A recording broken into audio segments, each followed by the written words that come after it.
A big welcome back to part 2 action now from Red Star Raceway and the final round of the historic and inland championships for 2020. Making their way out to the circuit right now is the Charlie Super Spar Historic Pursuit Series, and as you can see, the wind has picked up relatively compared to what we had this morning. A little bit of a breeze coming in from the sort of northeastern side of the circuit, and that's a good thing because that means the rain is staying away, because it always comes in from the other side of the circuit if you've ever been to Red Star Raceway and it has rain. And when it rains here, it kind of rains relatively hard as well.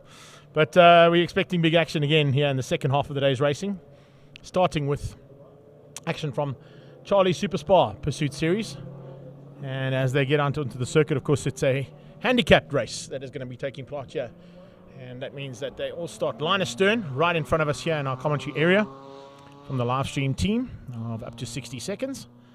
And basically, Rob Clark will set the pace. Now, Rob Clark, with his second place in the trophy category in race 1, and I think it was 6th place overall, has now wrapped up the Charlie Super Spar Championship for 2020. So the man who is on pole position is the man who will be looking at taking the championship plate for next year. And of course, looking at the cars making their way around the circuit as well, we picked up on that 916 Porsche of Werner Hutzenberg. That is race 1 winner. And he was one of the only cars at the front end that did not break out. We had both of the Nissan, the 280ZX and the 300ZX, as well as the 944 Porsche of Duplessis Senior, who had some problems in the breakout of their allocated times for this handicap race.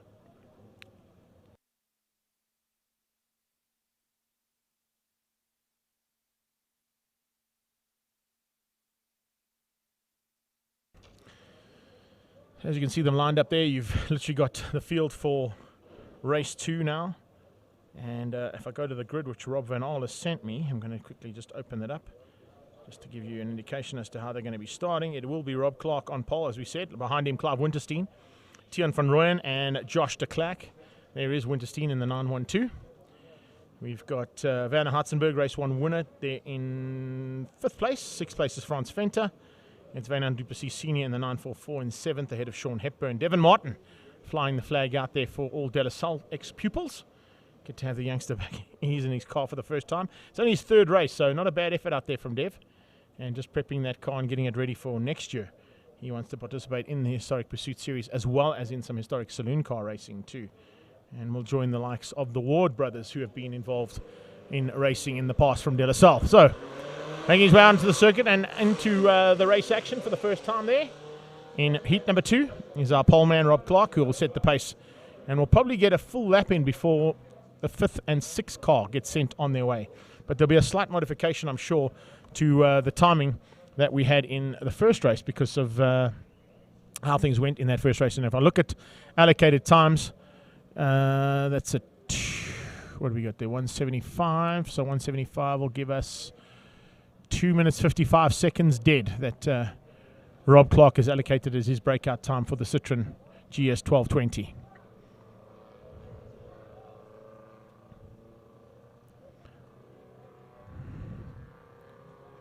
Next car waiting to go is Clive Winterstein, but it'll be a long wait before he gets going. Tian van Rooyen in the 924 behind him.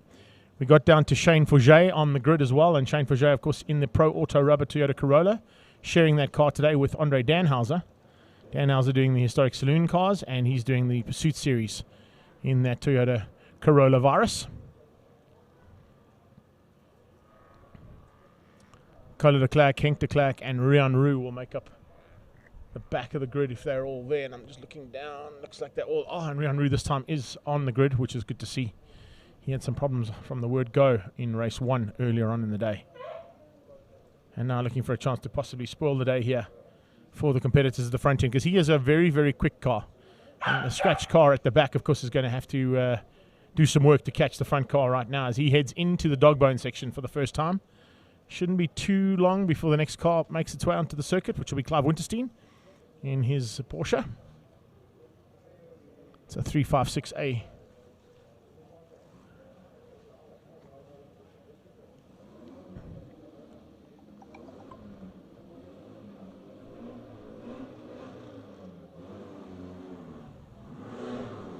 Gets the go ahead. Tian will be right behind him. Not too far away.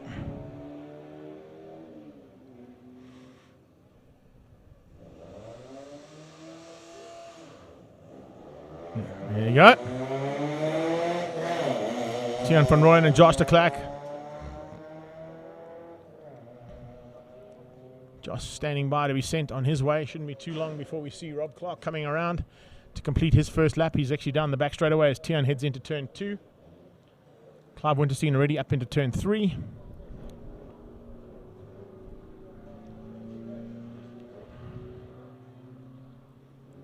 And in the background, you can just see that Citroen GS 1220 coming through Bridgestone chicane. And about to start its second lap. And as soon as it starts its second lap, that should be sort of the indication for Josh de Klerk to get off the line and get going.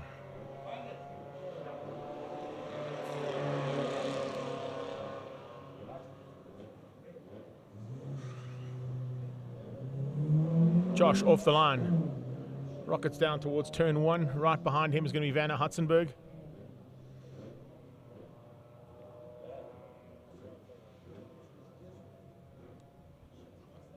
Hutzenberg, I found out in the break between the two heats, had a bit of a problem on his usual steed.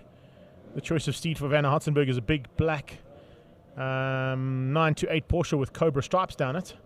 And I believe that car has got a bit of a broken something. And that's why he's decided to come and play in the 916, which was not a bad plan, because he timed it to perfection and actually got the race 1 win overall. Looking for another one now as he heads down towards turn 1.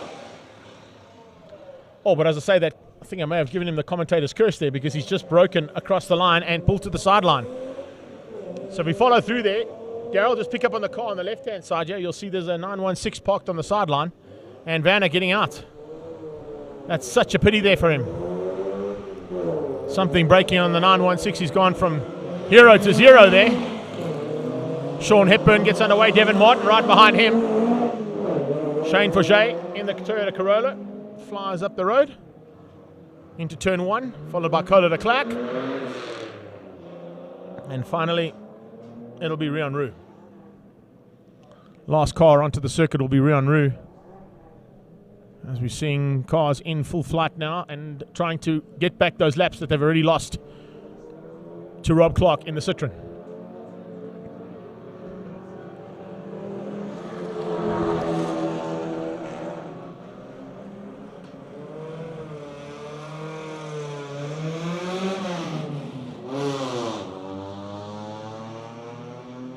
Last car is on track. All our cars are now participating in the race and no one's standing by to go. As we're watching Frans Venter in the Nissan 280ZX heading down into the hairpin. And Rian Roux into the fray now, the scratch car on track.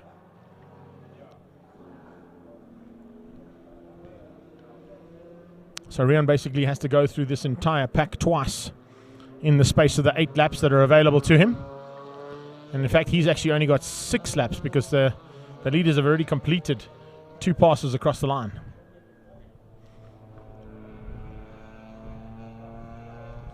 So he's definitely going to have to do some work. There's my homeboy Vic Partle down there as well, going live on his feed. Good to have him here. And he had a bit of issues there in the Motul Clubmans earlier on in Kevin Miller's Ford Focus. But it was great to see him back at the wheel of a race car, no doubt about it.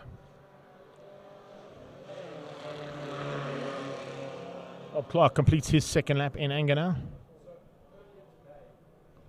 Just going to try and find a... Oh, there we go. We're looking good on timing here, possibly. Have we got timing? Oh, it looks like we may have a little bit of timing here. Things are looking up in the world of the internet. Rob Clark, Clive Winterstein, Tiaan van Rooyen. First 3 cars off the line. And those are the cars that everybody is trying to hunt down now.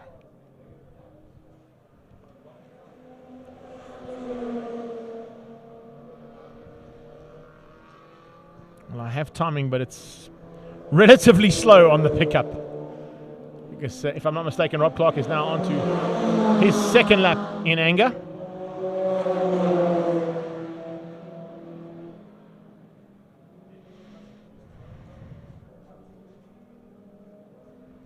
Clive Winterstein also completing 2 laps.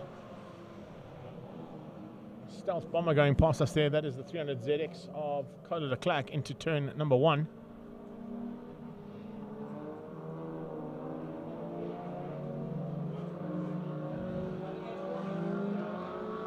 Sean Hepburn, Devon Martin having a fantastic battle on track right now. Dev closes in on the back end of Sean Hepburn. That's GX Coupe versus the GX 1200. A nice little fight there on between the two of them.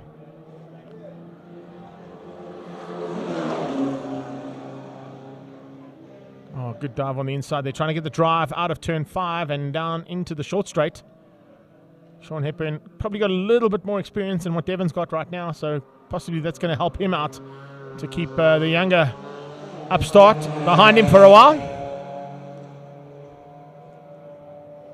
Cola de Klerk also onto that short straight now. Yeah, Rob Clark with 2 laps down and 3 minutes flat are his 2 laps. He's allowed to do 2:55s, and at the moment doing 3-minute dead, so he's well within his breakout times allocated for himself. Clive Winterstein, he was allocating 1:59, so that would be 2-minute 39s, and he's currently doing 2:43s also within his allocated breakout times. Tian van Rooyen, 2:37s and currently doing 2:42s, so also all good to all in the right time frames at the moment for Charlie Superspar Historic Pursuit Series. That's the scratch car of Rian Roux. If I look at Rian Roux's times, what have we got there for his first time? Rian Roux doing 2:25s, and his allocation was a 2:27. No, in fact, 2:17, I beg your pardon. So he's well within what he's able to do as his allocated breakout time. So nice run there from Rian Roux as our scratch car. Cars across the line there, Hepburn and Martin.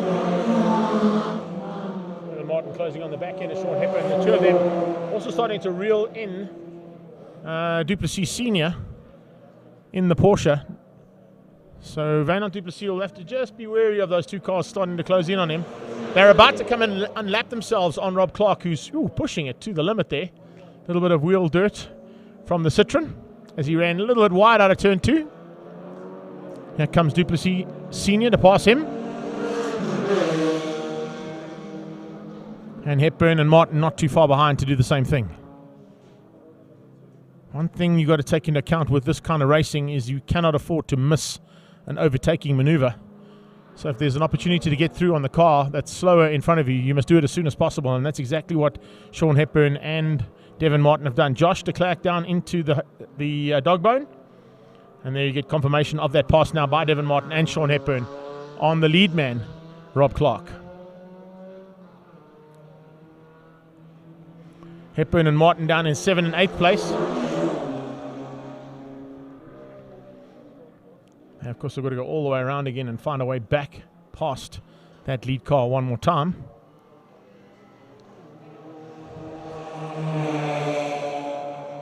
Tian van Rooyen. And currently lapping in the 2:39s. He's well within it. He's got 2:37 allocated as his breakout. So nice run so far there from Tian van Rooyen for 3rd in the 924. That's 2nd place. That's Clive Winterstein. A 356A Porsche. There's our scratch car at the back, pushing hard, trying to make up the ground as much as possible within the allocated, basically 6 laps that he's got to get to the front end of this field. Makes it a bit more difficult for the faster cars, particularly later on in the race when the traffic gets a little bit more heavy.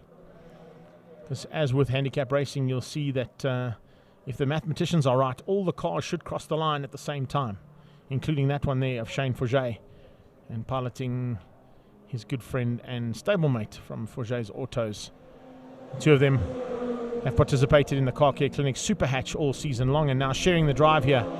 One in Charlie Superspar Historic Saloon, and one in the actual Historic Saloon cars, as opposed to the Pursuit Series that Forget is participating in now, in that Pro Auto Rubber Toyota Corolla. Lead car about to come across the line, and in fact the scratch car about to catch him. So here's an interesting turnaround of events. As we cross the line, it's going to be the lead car of Rob Clark, caught and passed, almost on the line. So the mathematicians have got that part right. The last car passed the first car with about 3 meters to spare, which is the right calculations according to my understanding on handicap racing. So if that's right and Rion can do it again in the next 3 laps, then they should all pass the start-finish line and the checkered flag at the same time. It was about 3 meters between them, so maybe about half a second they were out there on their calculations.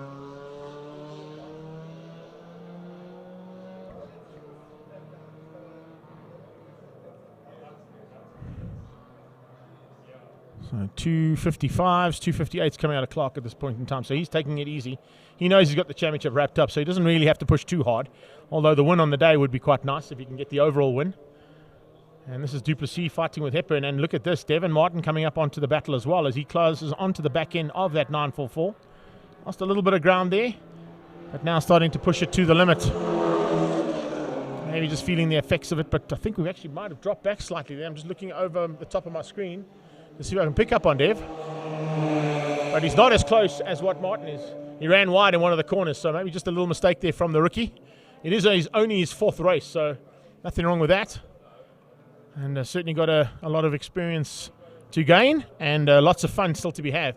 You can have a huge amount of fun in this particular series. The reason being is if you've got a car that conforms to the category, it can also be a standard road going car as well. So you do have the ability not to have to worry about cars and trailers, and you can literally drive to the track, race the 2 races, enjoy your afternoon, and go back home in the same car that you raced in. So lead car out front, completing 4 laps. He's about to complete the 5th one now. He's going through the bottom end of the dog bone. Frans Venter, followed by Sean Hepburn and Wynand du Plessis Sr. Little gap down now to Shane Forget.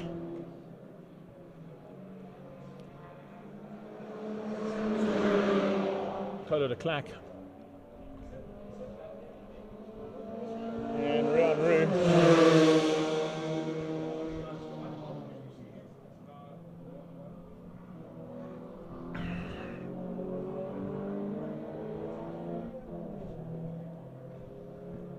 So according to our timing monitor, 4 laps down, which means we've got 4 to go for this first heat, or second heat, I beg your pardon, of the Charlie Super Spar Historic Pursuit Series.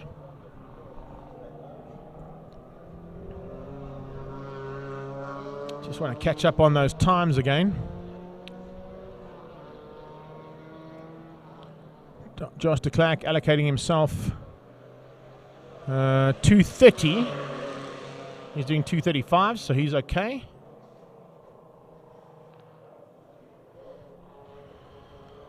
Shouldn't be too much of an issue there for the Honda Civic if he stays in that kind of pace. Might still have a chance of an overall podium and possibly even the win.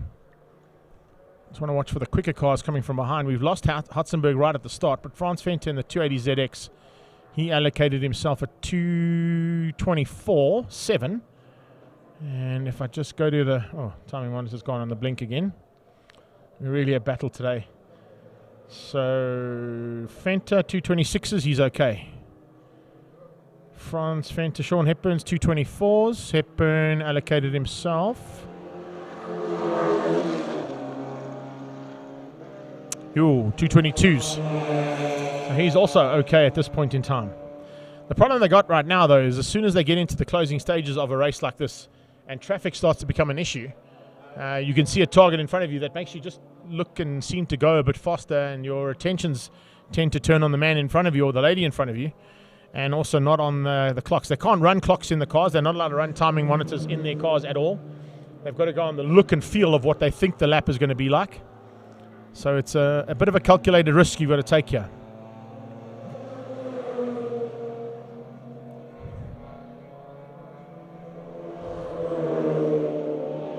Duplessis Senior. Hepburn under attack now as they go down towards turn 1, but we're picking up on, of course, the leader right now as Rob Clark comes to the dog bone. We got Colo de Klerk across the line, and into turn 2 goes this little battle, continuing still between Hepburn and Shane Forget. As I said, I think we've lost Devon Martin, unfortunately. And running wide there was Hepburn coming out of turn 4. As we go back to second place, Winterstein. The reason we're going back to Winterstein is Tian van Rooyen in the 924 is closing in on that 356.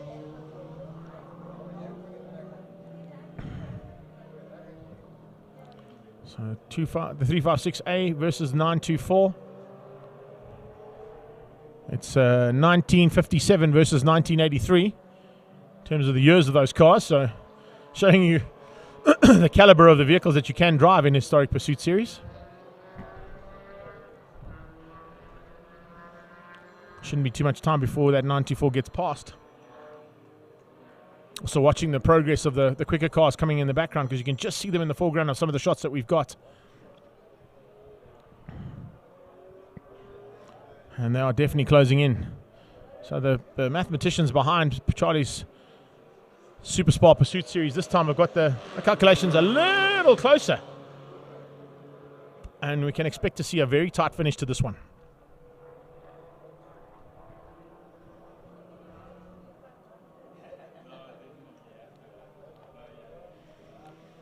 Let's have a look and see what Kohler's up to. Kohler de Klerk allocated a 1:21.2. And just waiting for the timer. Oh, it's also gone on the blink again. Yo. Kohler de Klerk at this stage, 21.9 his fastest.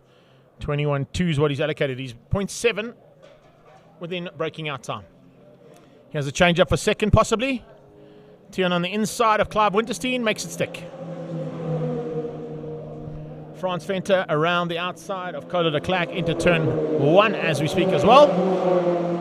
And here comes the pack right behind him, led out by Wynand du Plessis Sr., Sean Hepburn, Shane Forget, and Rian Roux. So we're in for a great finish to this second heat of Charlie's Super Spar Pursuit Series. Rob Clark will have to keep his eyes on those wing mirrors. He is about to head into the dog bone. And second and third onto turn 5 to start the short straight. The rest of the pack are all within each other's grasps there. We literally got Frans Venter into turn 5, and coming out of turn 4 is the back car, the scratch car of Rian Roux.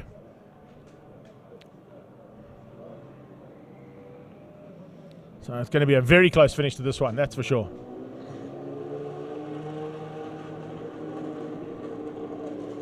So second and third place going into the dog bone. Watching the background of the shots heading down just behind them. There you go. There goes Venter. Venter in fourth, going to close down on both these Porsches. And they've got a lap and a half to go from there. Winterstein making small mistakes there. Little wheel on the dirt. Definitely not ideal, that's for sure, for Clive Winterstein to go putting wheels on the dirt right now.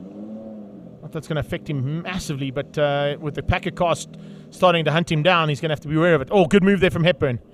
Hepburn dives on the inside of Wynand du Plessis Sr. and moves up one position, now closing in on the back end of Josh de Klerk as they head into the dog bone.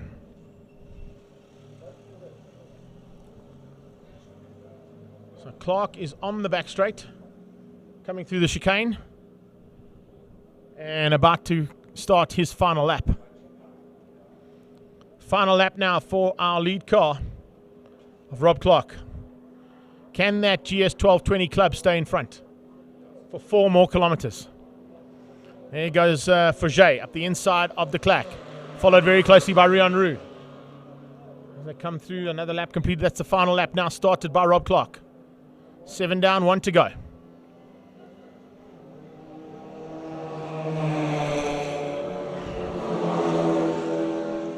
Second, third at the moment. Tian van Rooyen, Clive Winterstein, Frans Venter, Sean Hepburn, Shane Forget. In fact, no, Rian Roux, then Shane Forget. A change up there between Roux and Forget as they went into the chicane at Bridgestone, the second last corners on the circuit.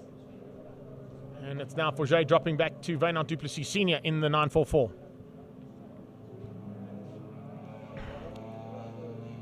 I've got to say, this is probably the best calculation we've seen all season long from the timing guys to get this right for the last race of the season too. So they've kept it best for last year by the looks of things for Charlie Super Spar Pursuit Series.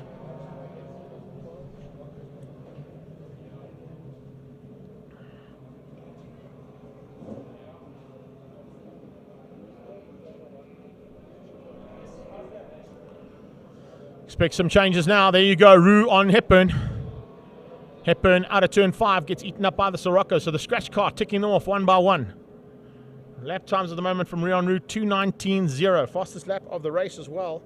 And looking at his lap times, he allocated a 2:17.5. So he's well within his breakout time. Keeps going the way he's going. Very good possibility of a win heading the way to the scratch car. Man who started right at the back of this pack. Winterstein gets eaten up. Oh, Hepburn diving through as well. Hepburn had a big look there as well, trying to find a way past. I think he might have just found a way through there on the second part of that turn, heading into the second part of the dog bone section here at Red Star Raceway. So waiting for those leaders to come onto that back straightaway now. Rob Clark is under attack onto the back straight. And have they eventually found a way through? Yes, they have. On Rob Clark and on Tian van Rooyen. Winterstein's also been eaten up, so there's not much in it here, as all the cars are now onto that back straight. In fact, almost every single car, bar Josh de Klerk, is on the back straight on the last lap, which is exactly what they expected to do, and is exactly what should happen in a Historic Pursuit Series race. Coming to the line now. Hepburn on the inside of Fauget, looking for a chance now to squeeze out as well as they go under braking. Rion Roo's got to the front. He's got ahead of Frans Venter, so he's come from the back of the field to the front and timed it to perfection. He comes through for the win. It doesn't look like he's broken out. We'll watch for that lap time as he crosses the line now. It's Rion Roo from Frans Venter. Sean Hepburn's going to come through for third place ahead of Fauget. Shane Fauget beats out Wynand du Plessis Sr. and then Tian van Rooyen. And let's see whether or not that breakout time came in. Rion Roo, after 8 laps, his best lap at 2:19, so he's done it to perfection. Roo gets the win. Frans Venter with a 2:26 should be okay. Let's just have a look and see. Dying in the afternoon light here now. 2:24 was his allocation, so he's okay.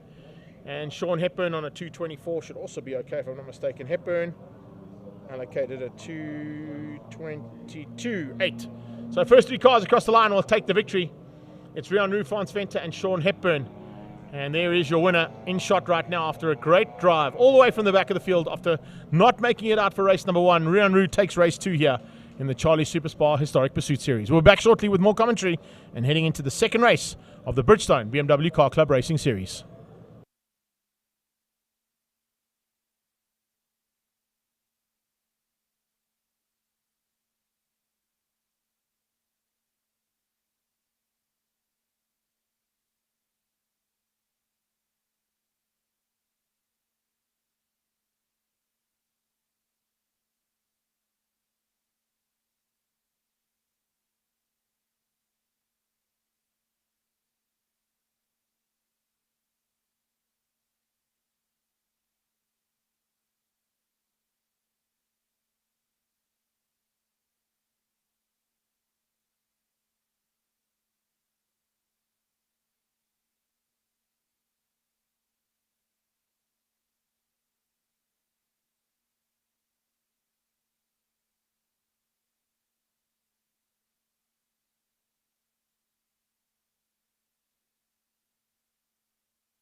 A big welcome to everybody joining us yet again here at Red Star Raceway on our live stream coverage of the final round of the Historic Tour and Inland Championships combined. And it's now time for the second race of the Bridgestone BMW Car Club Racing Series. At the start of race one, beg your pardon, we did mention the fact that we'd lost a long-time supporter of this category during the week, and that was Mr. Jan Maritz from Bridgestone. So condolences go out to his family. But at the start of race two, we're also going to be mentioning another big friend of this series, Uncle Mick from Tarleton Raceway, who unfortunately also lost his life during the week. And it's a sad day for South African motorsport to lose Mick van Rensburg and Jan Maritz in the same week at the start of almost into the festive season. So condolences going out to their families from the Bridgestone BMW Car Club Racing Series and everybody behind the scenes as well.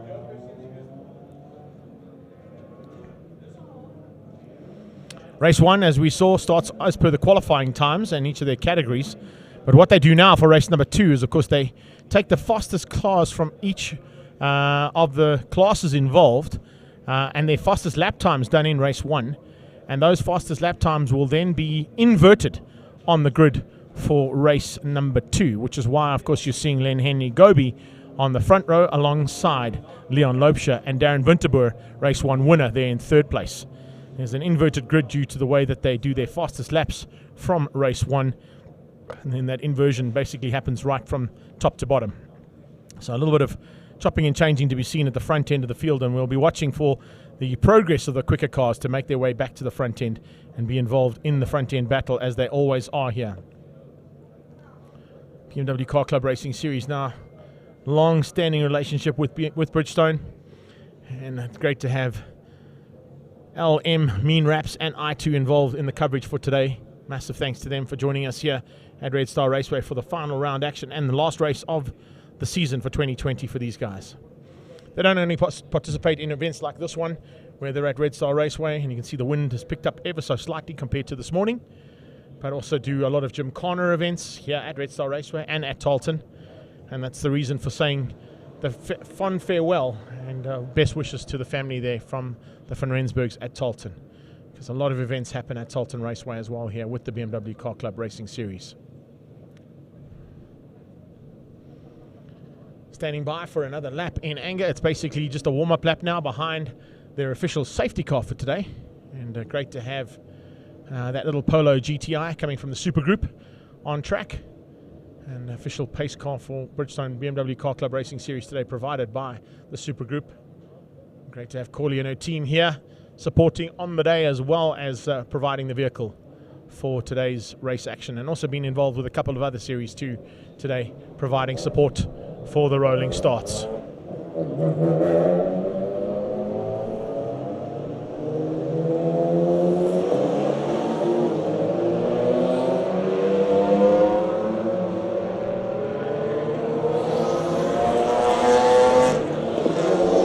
Big pack of cars about to go to battle again.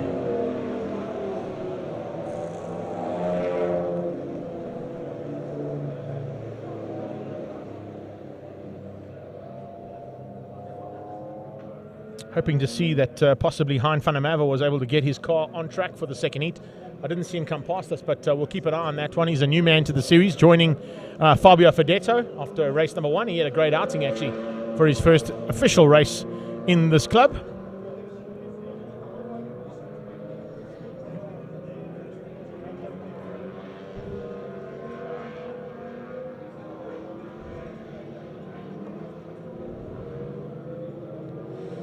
As you can see them moving their way around now and getting ready to go into the battlefield for the second race of the day now for this very popular club. As you can see, if you've got a BMW of any nature, this might be the place to come and play. And as I mentioned earlier on, also not only in the race days, but of course involved in various formats of race action around the country and at various circuits around the country as well. So expect to see some big fights at the front end of this BMW Car Club Racing Series Race 2. Final race of the season as well. Leon Loubser will certainly be looking to get the drop on Henry Goby if he can from that second place on the grid. He'll have the inside line for turn one. It's interesting to see the way that they designed the circuit originally just for motorcycles, and now with cars on it, The pole position is on the left-hand side, whereas turn 1 is a right-hander.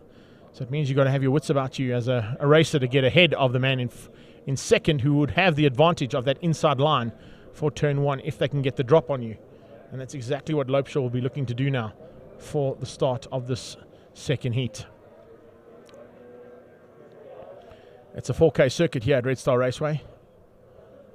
And a lot of corners that come back on you 180 degrees almost. Turn 2 is a 180. Turn 3 a 180. Probably about 145 degree at turn 4. Triple apex at turn 5. Short straight down into a hairpin at turn 6.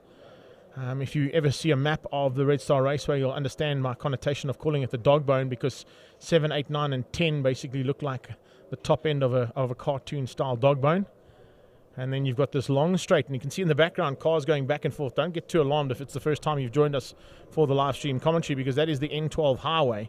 It's not part and parcel of the racetrack, and sometimes people on the live stream lose their minds when they see an 18-wheeler going the other way, almost headed into a race car at full flight. But no, don't worry, it's running parallel to the circuit there at the back end of the back straight.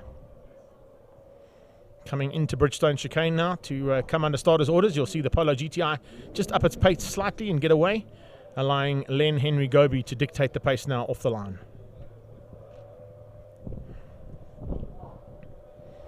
Hoping that the timing monitor comes back up and running, because we are battling, unfortunately, here with signal at Red Star Raceway. And even our timing guys are fighting what is left of whatever signal is available here for the second heat of race action. But Goby from Lotus.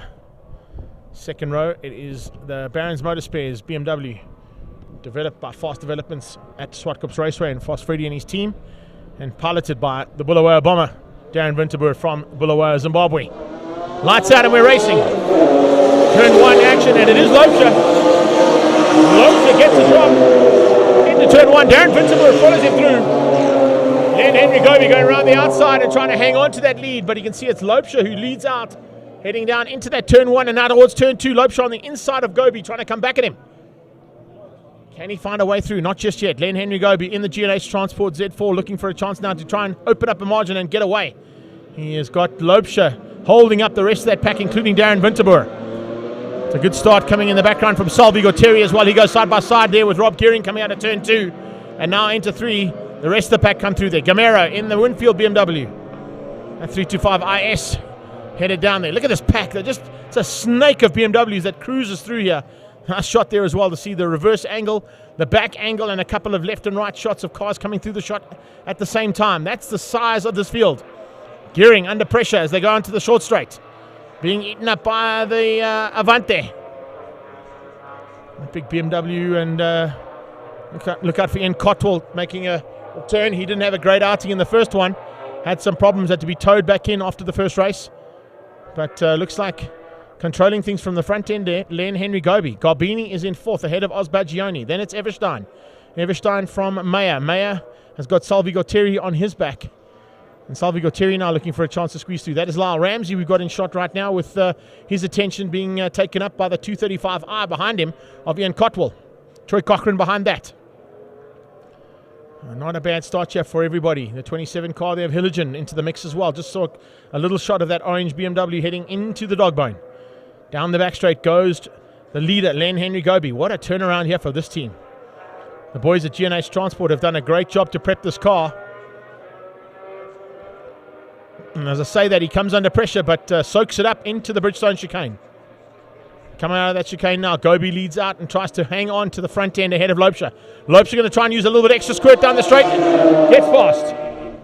A little bit extra power in that machine that is piloted by Leon Lotus. I'm worried about Darren Winterboer. And there's my reason for worrying. Darren Winterboer pulled into pit lane and out of race 2. The Bulawayo bomber in the Barron's Motorspares BMW is out of race 2. So we saw a change up for the lead and the loss of race 1 winner in the space of about 10 seconds on that main straight. Lotus now in control at the front. Can he keep it all together? Watching in the background as well for Dices. Big dice is coming out of turn 4. Ozbagioni under threat there from Everstein. Everstein trying to find a way past. Salvi has got through by the looks of things on Andreas Meyer. Yes, he has. So the Enviro car drops one position back. The reigning champion in this category.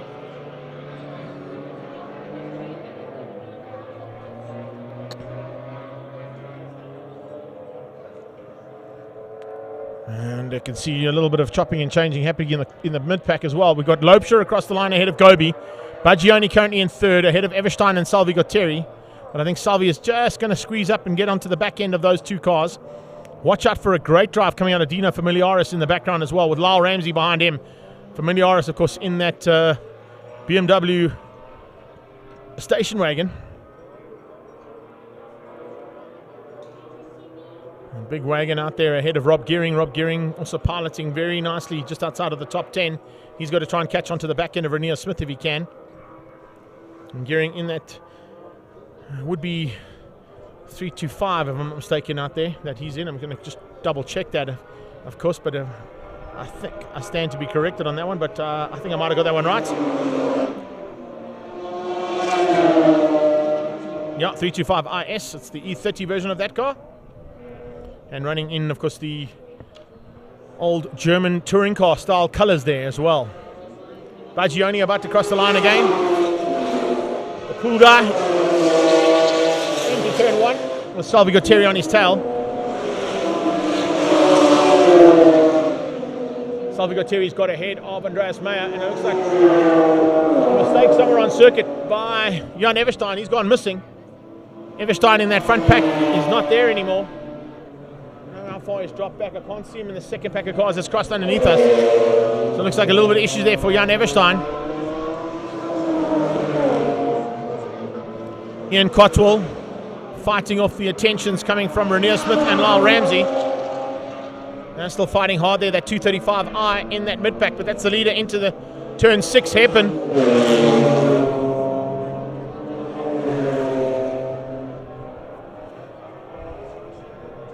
There's the battle I'm talking about there. A little bit of ground lost by the 235i of Cotwell. He's dropping back into Renier Smith and Troy Cochran's clutches. Could be a bit of a battle on there. There is a battle on here for sure. As we see, this is third place up for grabs. And right now, it's a big move from Andreas Meyer trying to find a way past there. Andreas can't find a way through there in the Enviro car to get past the Sav speed machine of Salvi Gutteri. At 328 turbo just in front of him, you're working hard, but you can see the Enviro car is working just as hard. Further back in the pack there, the 8 car. Nice to see some little in-house fights all the way through the field. 57 is Neil Reynolds. He's in a 328. And he's, of course, driving for the Valve Hospital team. Leader underneath me completes another lap. Salvi trying to get away there from Andreas Meyer. Henry Gobi goes through there. Then Henry Gobi in second place. Nice margin over the third place car of Oz Bagioni. Bagioni still hangs on to third, but Salvi is certainly closing in on him. The Sav Speed car coming along rapidly.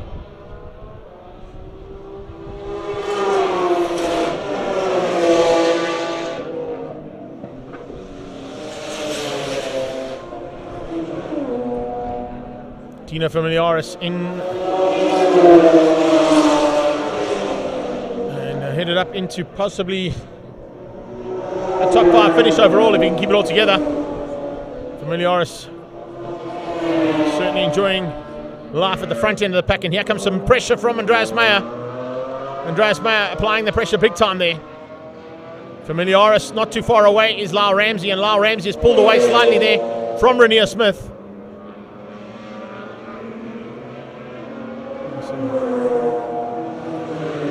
Some in-house fights still to be sorted out.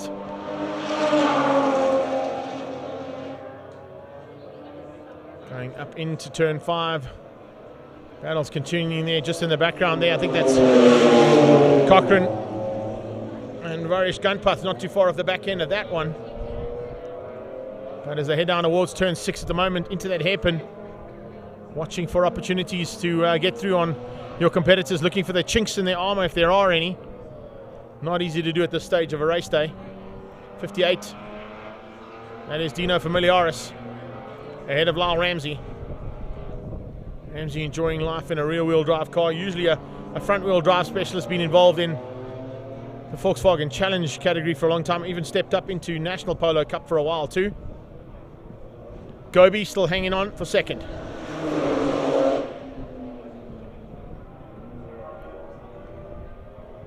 So he comes down into start-finish line camera, completes another lap.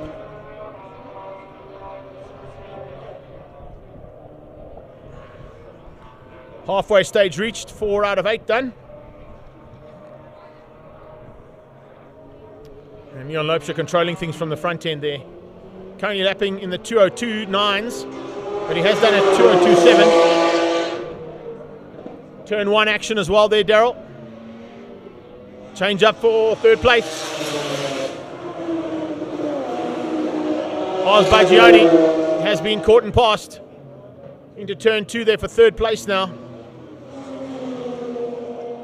Gamera further back in the pack, having some fun in his 325 IS shadow line. There is confirmation of that third place change up. Andreas Meyer has caught and passed Oz Baggioni. So the number 1 plate from 2019 up to third place overall now.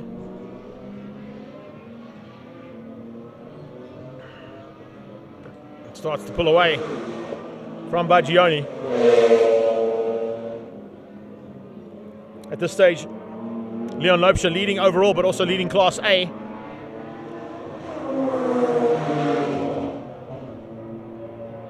Second place in Class A will be Len Henry Gobi, which means Andreas Meyer would have taken the lead of Class B with that move from Baggioni.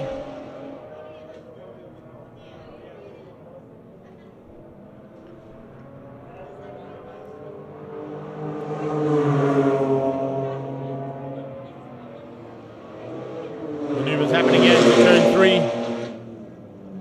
Nice little battle as well there.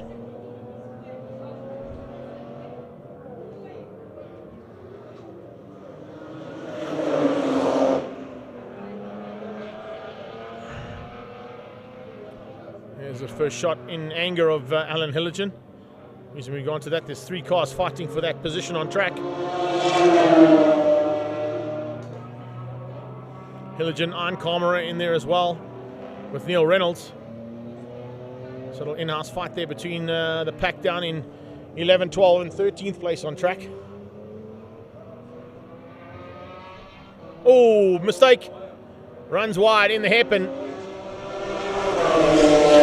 Certainly not the first car to do that, and definitely won't be the last, that is for sure. 7:33. Craig Herbst.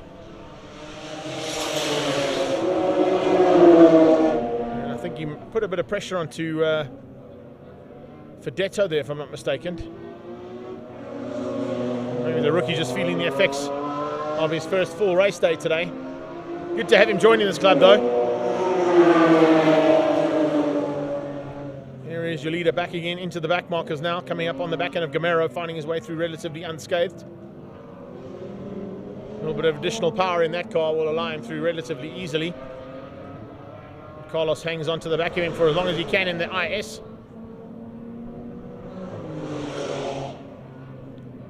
If the timing monitor's right, we've got 3.5 laps to go.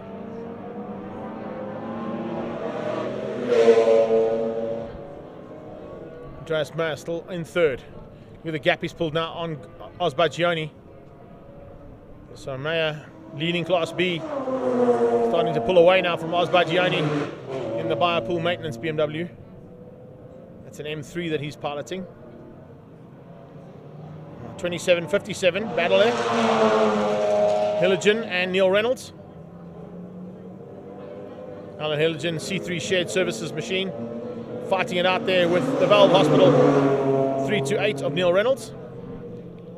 And 317 in the mix as well as Matthew Wadley for P&G Digital Zone in his E36 M3.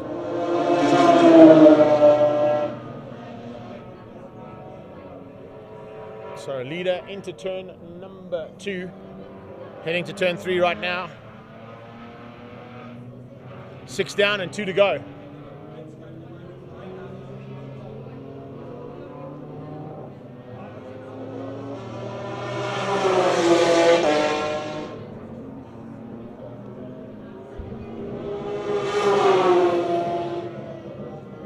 maintaining a decent enough margin to go for the win here is the lead car of Leon Loubser. Ian Cotwell circulating this time, so it's good to have him back on track.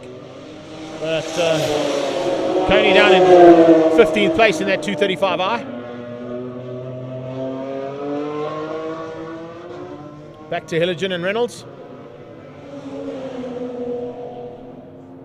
Matthew Wadley looks like he's just got through on Lyle Ramsey, and Hilligan and Reynolds trying to close the gap now onto Varesh Gunpath just up the road from them.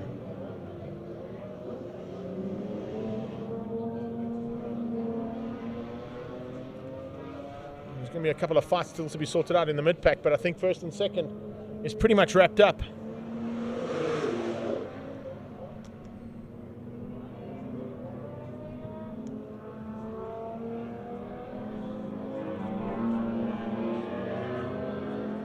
Cotwell across the line and completes another lap. He'll start his penultimate one.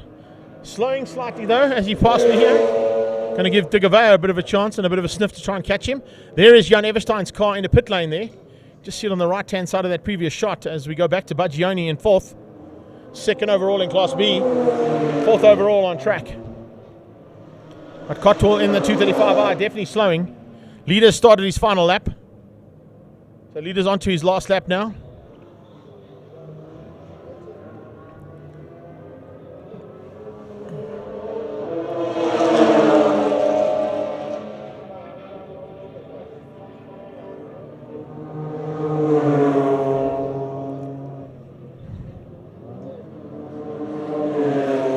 Len Henry Goby still in that second spot. Haven't seen much of him. That's because he's basically stuck in amongst the traffic now between himself and the leader. Not going to catch Leon Loubser, but still will get second place in Class A. Andreas Mayer looking for the win in Class B ahead of Baggioni and Dino Familiaris. That's how things stand at the moment. That's basically what could happen in this last half of the final race of the season for the Bridgestone BMW Car Club Racing Series.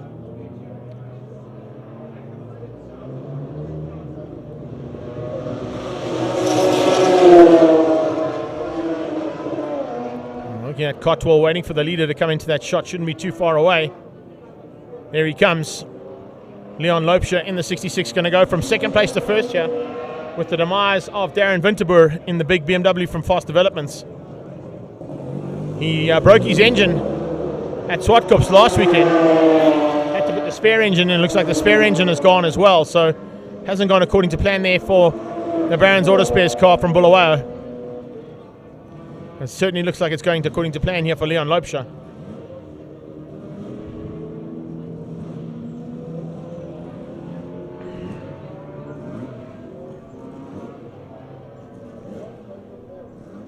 Another car about to retire with a lap to go.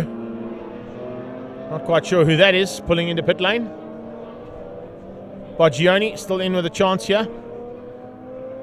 And as Baggioni, of course, he'll be looking for a top finish in Class B. He'll be second place at the moment behind Andreas Mayer. But ahead of Renier Smith. Checkered flag is out. And we got a win for Leon Loubser. Flag's out for the BMWs and Leon Loubser takes the victory. As we continue to watch the third place battle coming in. Here comes Len Henry Goby in some traffic. Crossing the line. And not too worried about that traffic because he's not really fighting with him. But Goby comes through for second place. Waiting for Andreas Mayer now in the Enviro car. That'll be first place in Class B.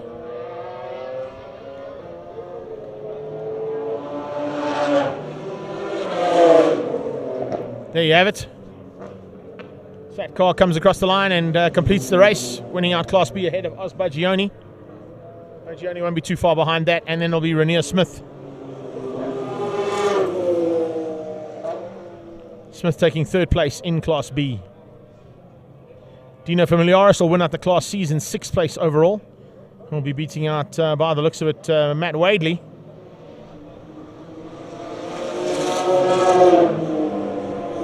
Who will take Class D honours there. So that's a good little battle that was there between Dino Familiaris in 6th and Matt Wadley in 7th.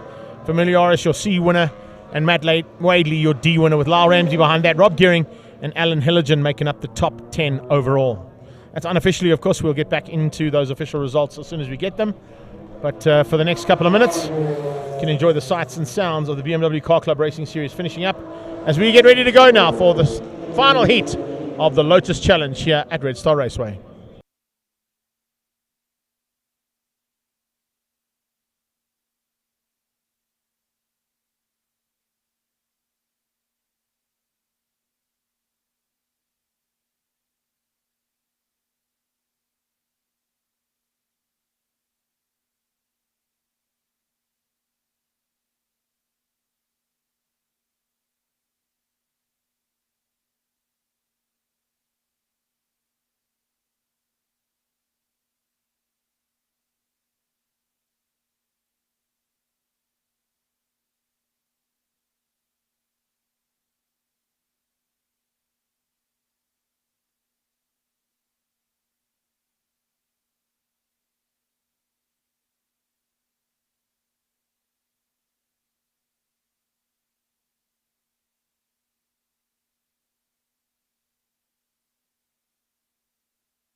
Welcome back to action now from the final round of Historics and Inland Championship combined at Red Star Raceway in Dalmas and Mpumalanga in South Africa. If you've just joined us on our live stream feed, a big welcome to all of you as we're getting into the second last race of our coverage today.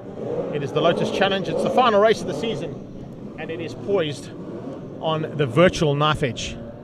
Mackie Adlam, taking the win in race number 1, has moved himself into a 3-point lead over Jeff Kruger in second place. Jeff Kruger was leading by a country mile, had a small issue on the car, had to pull to the sideline and out of the race, but due to the fact that Lotus allows you to drop your bad rounds, he's still in contention for his 5th back-to-back Lotus Challenge Championship.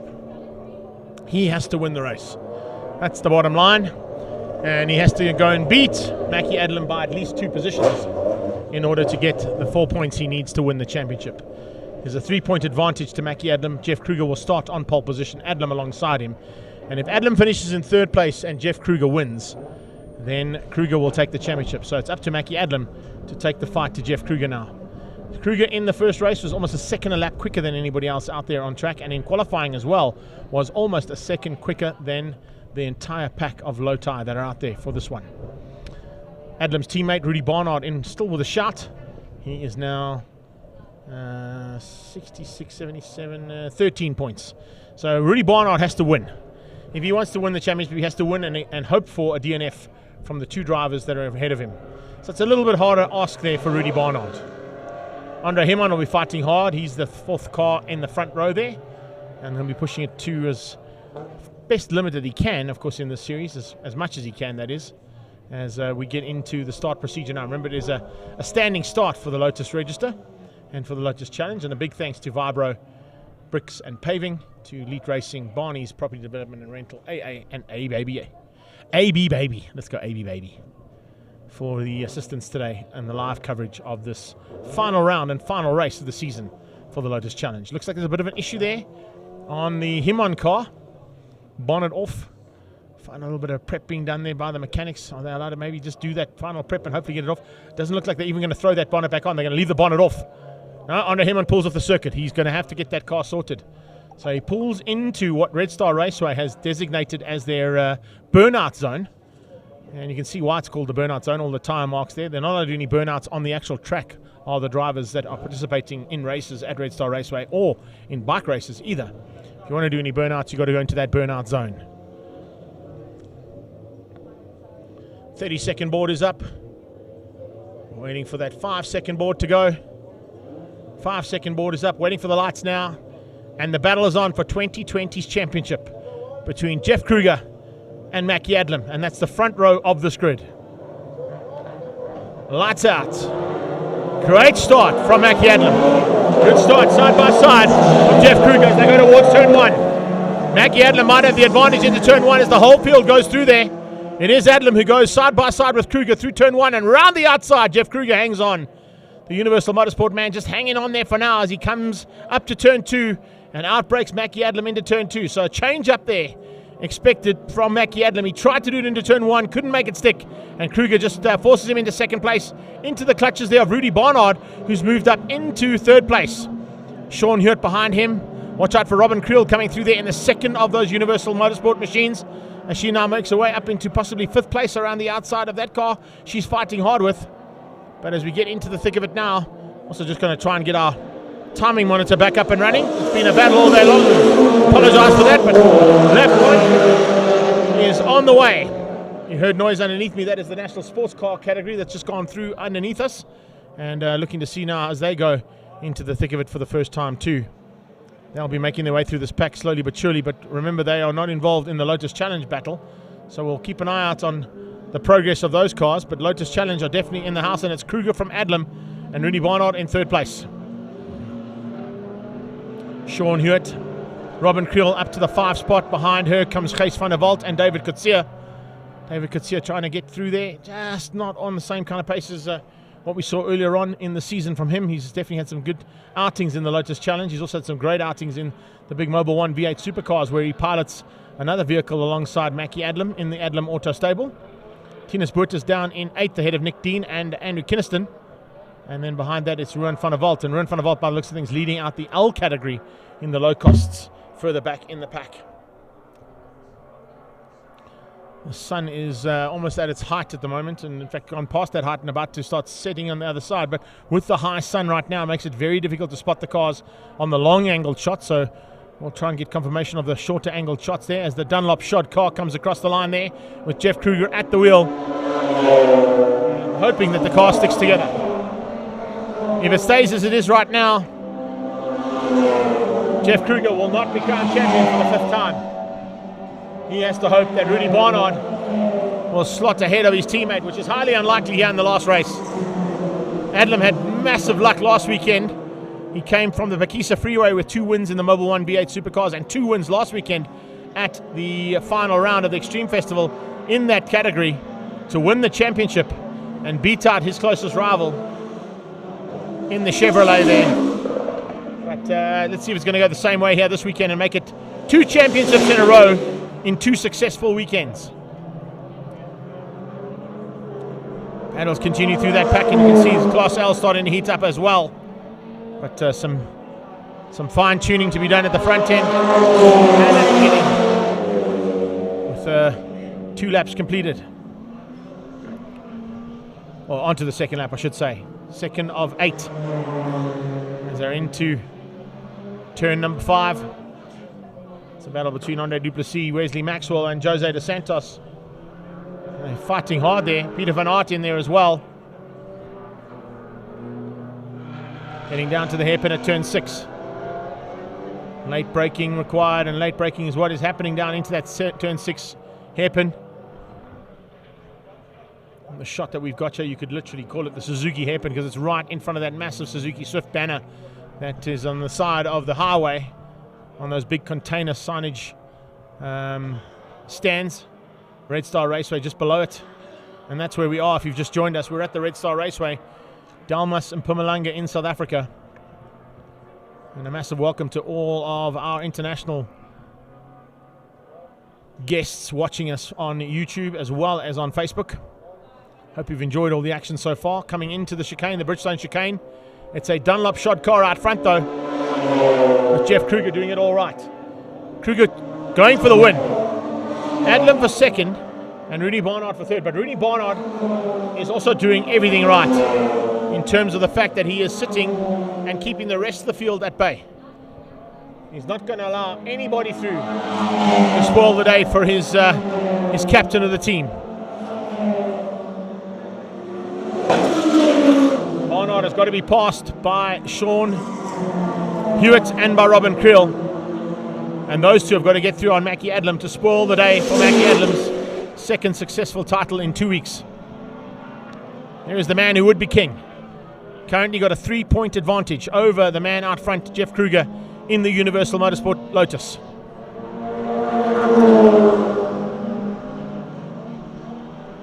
Comes through another lap completed. They're going back to the battle for Class L.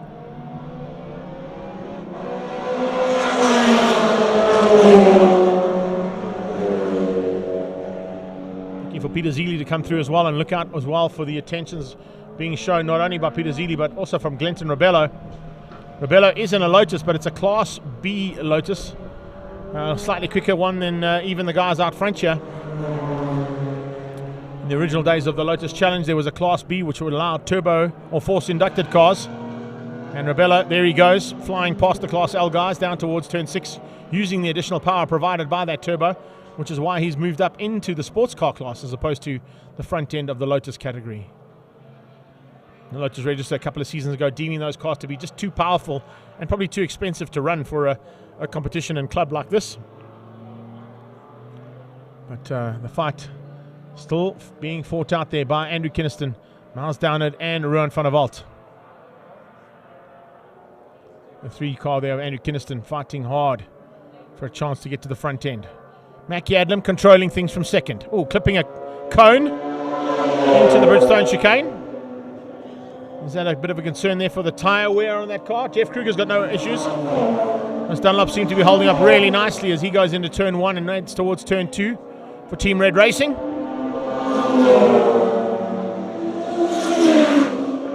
The first shot of the speeds going through there of Peter Zeeley.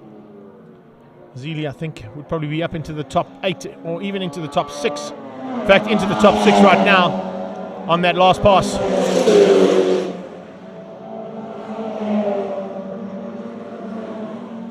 Kruger doing it all right.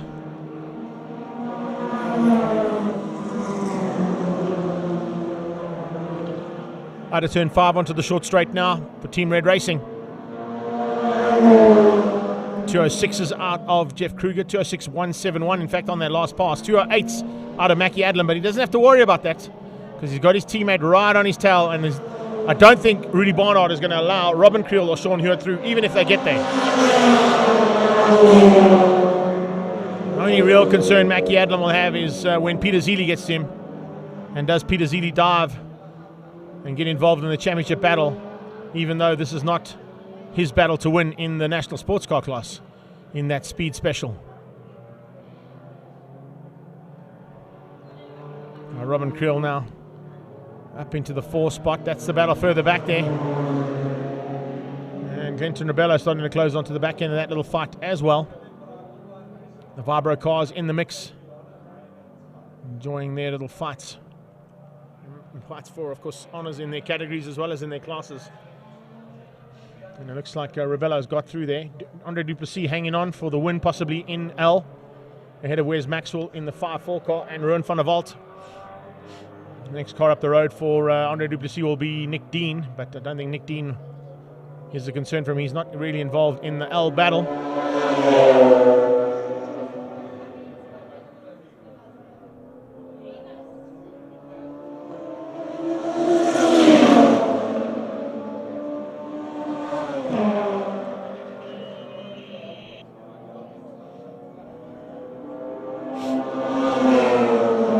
So into the thick of it now for Mackie Adlam. This is where things you start to think about as a driver. Is everything working right on the car? Can I hear any funny noises?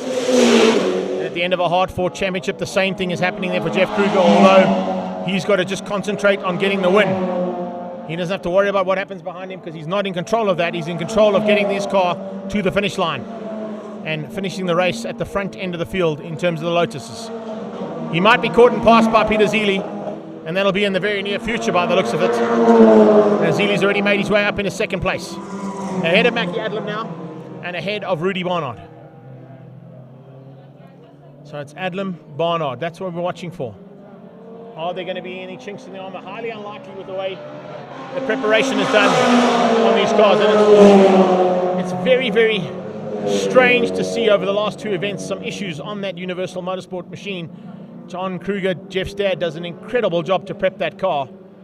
And it's usually bomb-proof. And, of course, to see it parked on the sideline in race number 1 was a big turnaround for the season. But he has had some bad luck over the last couple of rounds. And that's given Mackie Adlam the chance to be where he is right now in this last race, leading things by 3 points. Clinton Rebello now closing in on the back end of Rudy Barnard or Adlam, one of the 2 Adlam Auto cars about to be caught by second place in the national sports car class there, and Glenton Rebello at the wheel of that machine. In fact, it actually might be coming up on David Kutsia. So I might have just got the back end of those cars. They are very similar in terms of their liveries.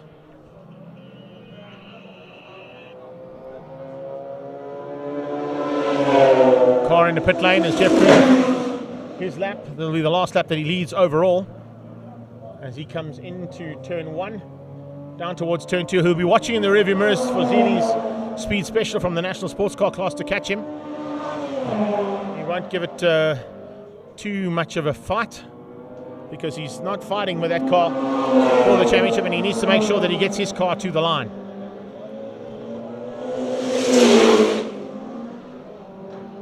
Just picked up on Clippy Stricker a bit further back there as well in the 22 car as he got ready to make some maneuvers further up in the pack. So if the timing monitor's right, we've got 3.5 to go. And Jeff Kruger makes his way down towards turn 6. I thought we might have a go. Yeah, there's Peter Zeely diving on the inside of Jeff Kruger. Adlam's onto the back straight as Kruger exits the back straight. And Kruger hangs on for a couple more meters before Zeely squeezes him by. So Peter Zeely's now hit the front. Nice turnaround for Zeely after a a tough weekend last weekend at the Extreme Supercars in his MR2. Little Toyota ran out of fuel in the first race and then had a big incident, which was fortunate for one car but unfortunate for his car. Silvio Scribante's Audi just avoiding the intentions of Peter Zili as he dived up the inside into turn 4 and got his Toyota MR2 a little bit out of shape. Robin Creel now being caught and passed by Clinton Rebello. And still Andre Duplessis controls things for Class L in the Vibro Bricks and Paving low cost. So it's Kruger now, who's down into second place overall, but not having to worry, of course, about that speed special. The 80 car of Gijs van der Walt, all on his own, down in 9th, as the overall leader crosses the line. So we've got another lap completed there, and another lap completed for Peter Zili and Jeff Kruger. Kruger's got a comfortable margin over his second place rival. I'm just watching for Robin Creel as she slowly but surely starts to make her way up to the back end of Rudy Barnard. It's 15 seconds there between Jeff Kruger and Mackie Adlam, but that's why Mackie Adlam is taking it easy. He knows that the championship is his if he finishes up behind Jeff Kruger. Kruger will score 14, taking his tally up to 91, 92. It'll be 1 point in it at the end of the championship. Incredible. Jeff Kruger, second time in a week for Kruger. He's going to lose the championship by 1 point if it stays as it is for the next 2 laps. 2 laps to go for Jeff Kruger. There's nothing he can do. He's literally sitting in that cockpit going, I'm doing everything right, and I'm just hoping that my good friend and arch rival, Mackie Adlam, has some problems, but that's not going to happen, I don't think yet. Mackie Adlam's luck has been definitely on his side all season long, after taking a championship last weekend with 4 back-to-back victories in the Mobil 1 V8 Supercars. Now looking for a back-to-back championship in Lotus Challenge to match up with that V8 Supercar Championship taken last weekend at Swartkops. Amazing. Absolutely amazing stuff. David Kutsia all on his own at this point. Not really any issues for that man. And hanging on for a possible 7th overall. Oh no, it'll make a 6th overall in the class. Saw Clinton Rebello in there. Right, so that is Jeff Kruger.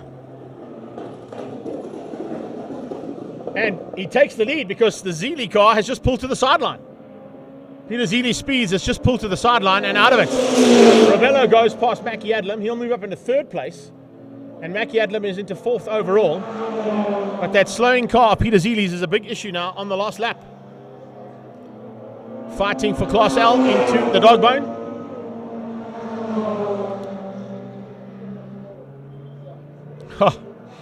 It certainly hasn't been Jeff Kruger's day in the saddle, that's for sure. He lost out in the Global Touring Car Super Cup class last weekend by 1 point to Brad Liebenberg. And unfortunately, it looks like it's going to be much of the same here for Lotus Challenge. He's going to lose the championship for the first time in 5 years. He went 4 in a row. He was looking for the elusive 5 out of 5. But that doesn't look like it's going to happen. He's going to have the final blood of the season, that's for sure.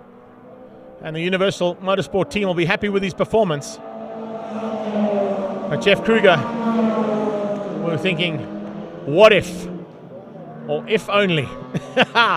Oh, Jeff, I hate to say it, buddy, but you fought so hard. It is nice to see a new man at the top end. Take nothing away from my good friend Jeff Kruger there. He is a very, very hard charger in Lotus Challenge and an exceptionally difficult man to beat. But let's wait and see now as Jeff Kruger comes onto the back straight for the final time. I'm looking to see where Mackie Adlam is. Is he still on track? If he's still on track and in 2nd place overall, the championship is going to go to Adlam by 1 point. And he's still there. So coming to the line through the Bridgestone chicane, Jeff Kruger for the win.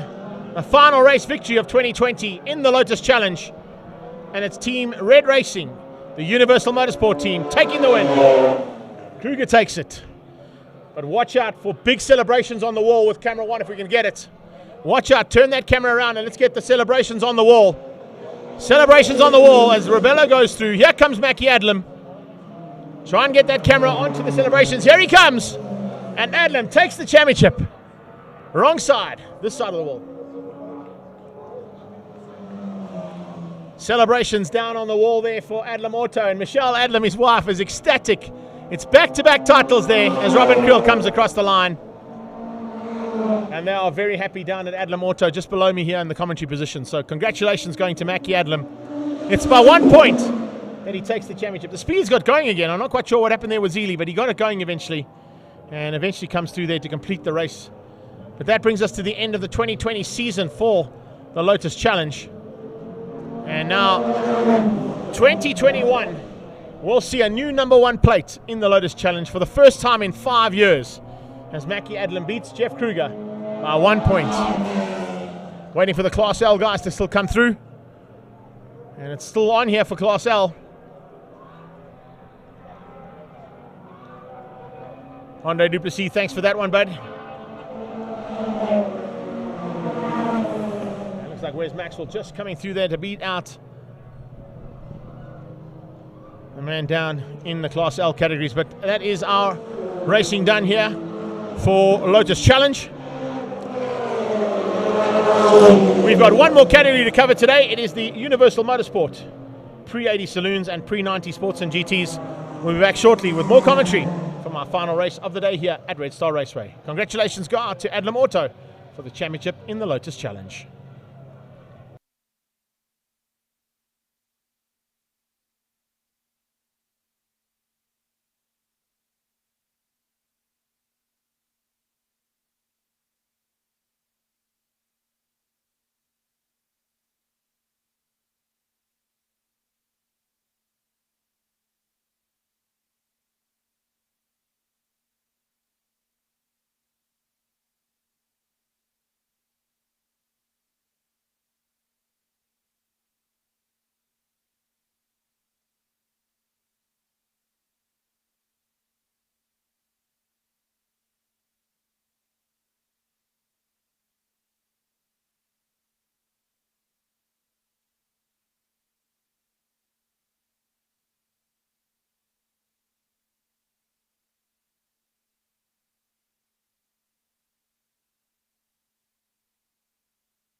Welcome back to action here from Red Star Raceway in Dalmas and Mpumalanga here in South Africa. If you've just joined us on our live coverage from the Red Star Raceway, and it's the second and final heat of the Pre-80 Saloons and Pre-90 Sports and GT category combined, courtesy of Universal Healthcare. Rolling start for these guys and girls. It's Jannie van Rooyen, the man who'll lead them out there. Unfortunately, I picked up in the lunch break that Willie Hepburn, the man who should have been on pole position, had a small spacer fall between the air filter and something in the car, which caused it to jam up and broke the engine. So that's the reason we lost Willie Hepburn early on in the day. There is Andre Danhauser trying to pick up his grid position, who looks like it's been taken by somebody else, and he's been waved on. I think it's Rion Roux who's been waved on there by Danhauser. Roux just going to the wrong side of the starting grid there behind Marius Fave. Just on the right-hand side, you can see the Big Boss Auto and Jack Daniels Ford Mark 1 Escort. And look out for a big battle here for class, as we see Johan Smith on a resurgence there in that Mazda RX-2 Capella of his. Looking for a chance now to go at it with Jannie van Rooyen. Behind there, the two Porsches of Andre van der Merwe and Georgia Vakamides, who will be looking to fight it out for the Porsche side of things, and of course wins in the Pre-90 Sports and GT category of this combined class. They will also be under the auspices of the Super Group Polo GTI, the official safety and pace car today, and a big thanks to Corley and her team from Super Group for providing that Polo GTI and for all their support for the historic and inland championship. Vakamides with a bit of a problem off the line, but he eventually gets going. So does Marius Fave behind him, Rion Roux.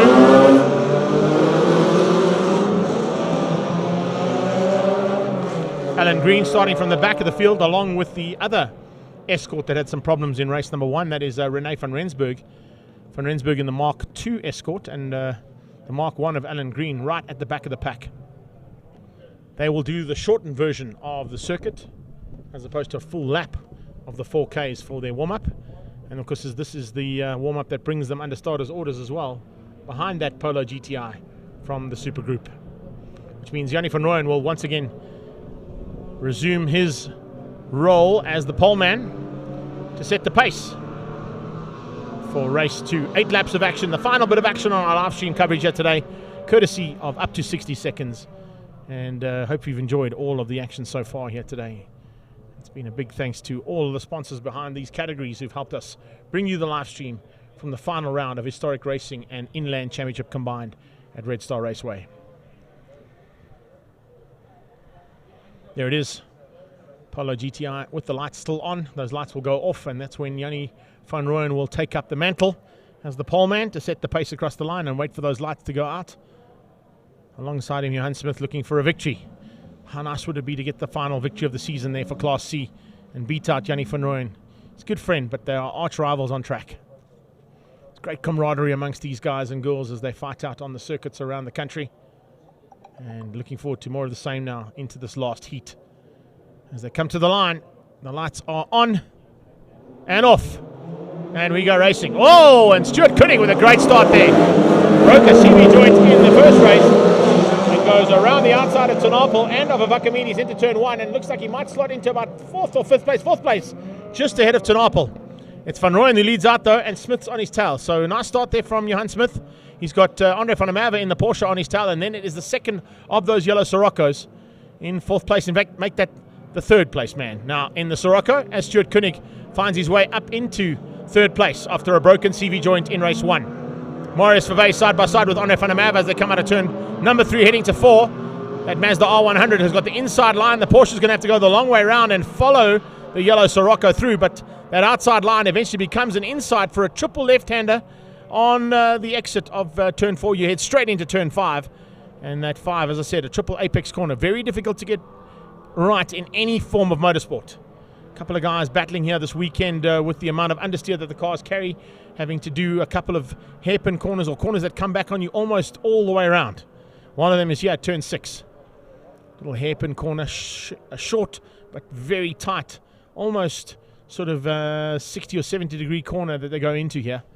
Makes it a very, very difficult corner to get right, and maybe even go down to first gear in some of these cars.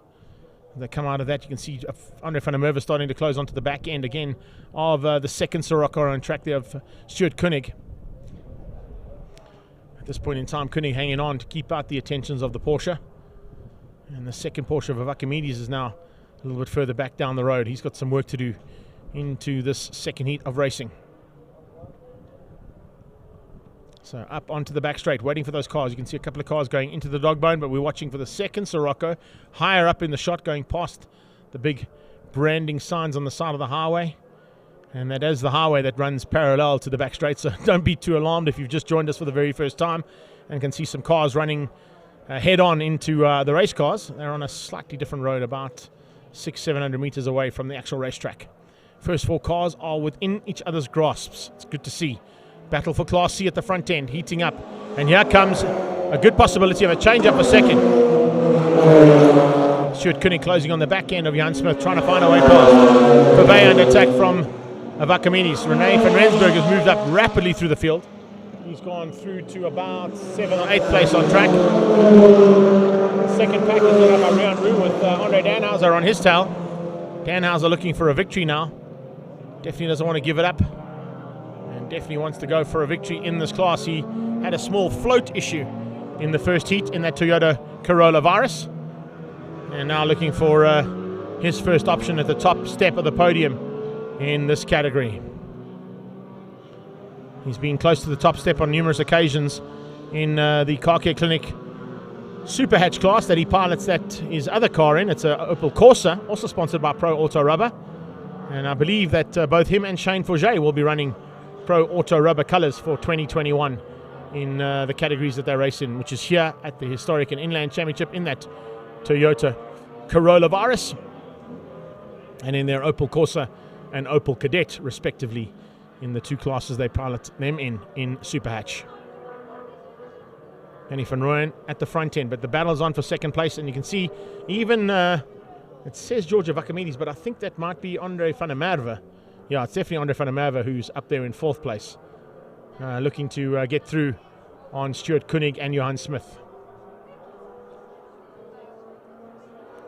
Rian Roux and McClarty still fighting hard there. McClarty closing on the back end of Andre Danhauser now. And then Rian Duru at the back in the little Ford. It's great to see that little car flying around circuits here in the northern regions of South Africa.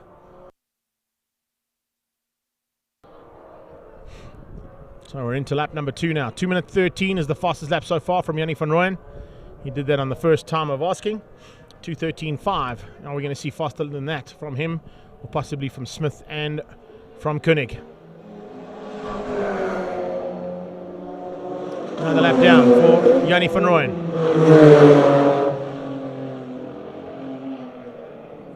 First four cars into turn 1. Followed not too far behind there by Maurice Purvey and George of Archimedes. And a little gap. You see that R100 and the Porsche heading towards turn 2. There's a move on for second from Stuart Koenig.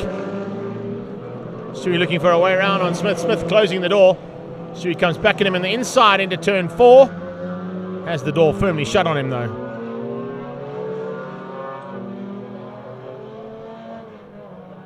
A little rotary powered Mazda Capella doing an incredible job to keep off the attentions of Stuart Koenig in the Volkswagen Sirocco. Chatted to Fast Freddy's dad just in between the races and heading to the grid, and he said there was a CV joint that broke in race number 1, so they had to quickly repair that. Got it sorted. It seems like it's working perfectly now.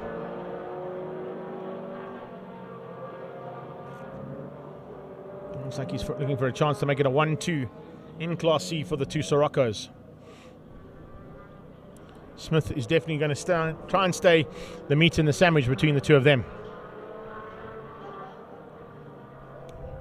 Still saying of Archimedes on my screen, but I don't think it is. But I think it also could be that we need to refresh the timing again, because we've battled with timing today, unfortunately, with the lack of internet connectivity out here at Red Star Raceway. The timing boys have worked frantically to try and make Speed Hive work, but they just haven't got it right. Take nothing away from ZA Timing and what they're doing with our timing system, but certainly battling with internet connectivity here and the ability to give us the live timing that we need.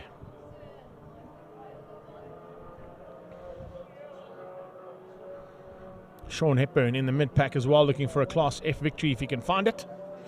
Not going to be an easy thing to do here today. There's a couple of very good Class F competitors he's fighting with. As we complete another lap in anger.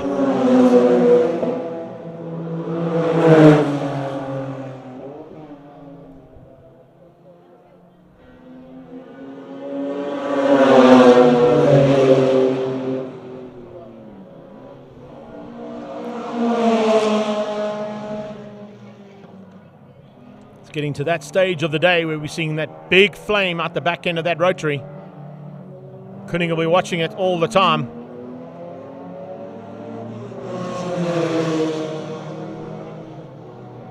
So you see it there into turn 4. No, not this time, out into turn 4.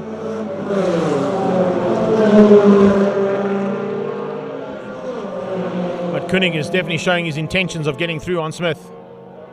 Smith soaking up the pressure for second place.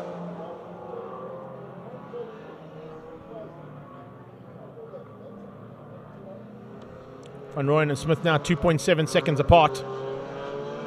It's only a couple of hundredths of a second there between Smith and Koenig for second and third. And as this, look how tight this little battle is. Dan Hauser in the mix there. Rian Roux and Stewie McClarty. Tight stuff there between Rian Roux. Dan Hauser under attack from Stewie McClarty. McClarty looking for a way past.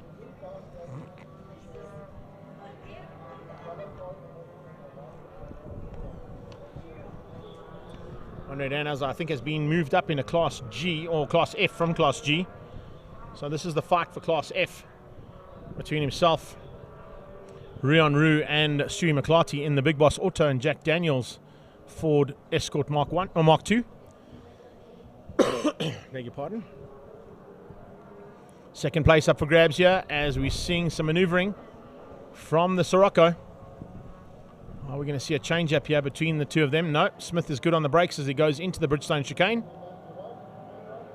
Comes out of the chicane and has got massive attentions being shown now by Stuart Koenig. Places the car to perfection into turn 1, so Koenig will go through. Big flames out of the back of that rotary again. Pity it's not later in the day.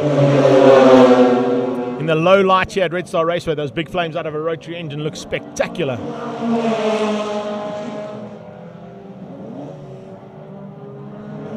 So yet again, it's Koenig on the attack, Smith on the defense. Into turn 4. There you go, another big flame out of that exhaust pipe.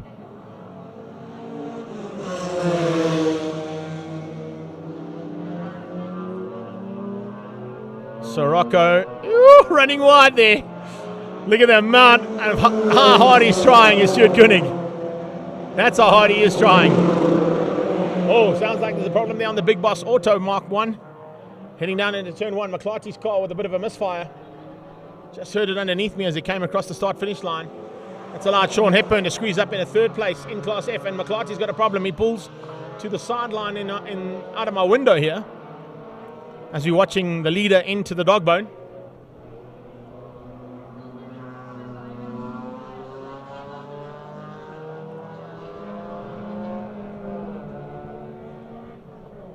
Nice run here so far from Yannick Van Rooyen. Has not put a wheel wrong all day long. Got down into the 2-minute 11.3s in race 2 here. That's a really good little lap time for a little Volkswagen Sirocco. The second Sirocco of Stuart Koenig has not found a way past on Johan Smith yet. Is he biding his time and waiting for a bit later on in the race? There's not a lot of laps to go here for him though. Rian Roux in Class E. He's leading that second little pack of cars fighting. As we complete another lap for the leaders.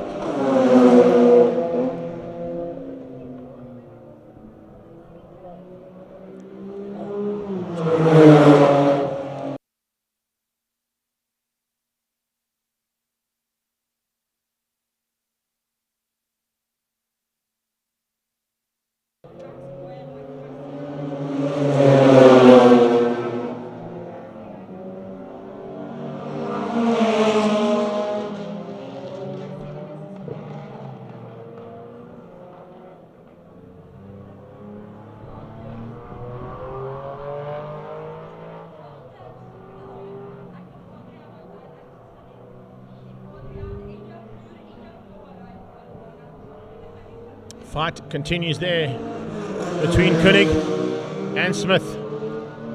Smith has basically defended for the last 4 laps. Beg your pardon. Vakamides under attack now, and he's actually got through on Fabay.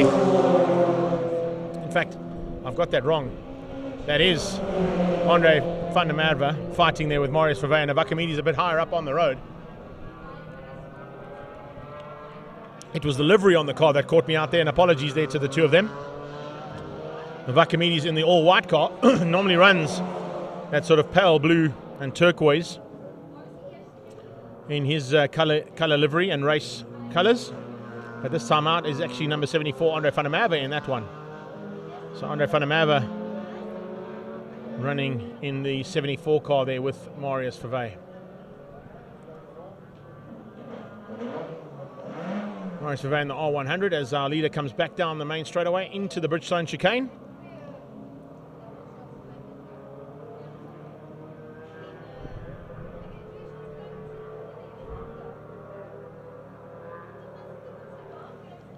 Andre Danhauser a bit further back. They're still fighting for Class F honours as the second and third place come to the line as well.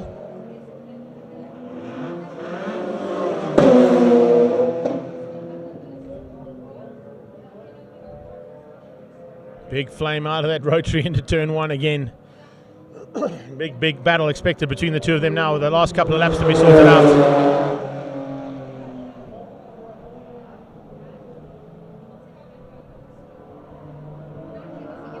Really are not winning with our timing, unfortunately, but the race action continues whether there's timing or not. And Smith keeping the intentions of Stuart Koenig at bay for now. Rian Roux down the back straight as we're watching the foreground here between Smith and Koenig. And just not able to bridge that gap onto Yannick van Rooyen of the 4.5 seconds he's got. That's because they're fighting so hard against each other. They've pulled ever so slightly away from Georgia Vakamides there in 4th. Marius Fabay has moved up ahead of Andre van der Merwe, so put the R100 between the two Porsches. Oh, late braking from the Capella down into turn 6. So the pressure's on there. Smith's starting to feel it. Smith's starting to feel that pressure a little bit now.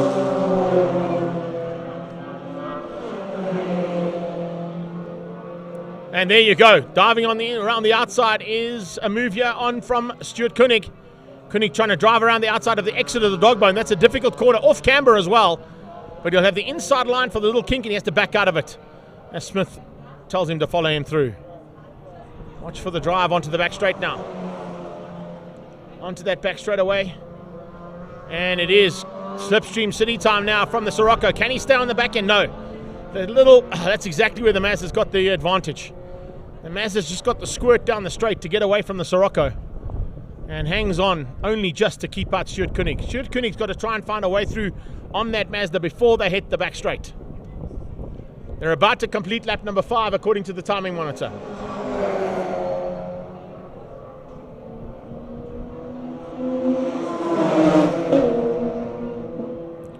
Five down, 3 to go according to what I've got you on my timing monitor. And locking up into turn 1 from Smith. Is that a chance now? Very unlucky that Stuart Koenig saw that too late and couldn't dive on the inside to capitalize on the mistake there. But he comes around the outside. Now if he carries on around the outside of 2, he becomes the inside of 3. But he's not close enough. And locking up again from Smith. Oh, he's battling. Johan Smith is in big trouble. Smith in big trouble now with 3 to go. And Stuart Koenig can smell blood in the water. It's got a bit of a rotary taste to it.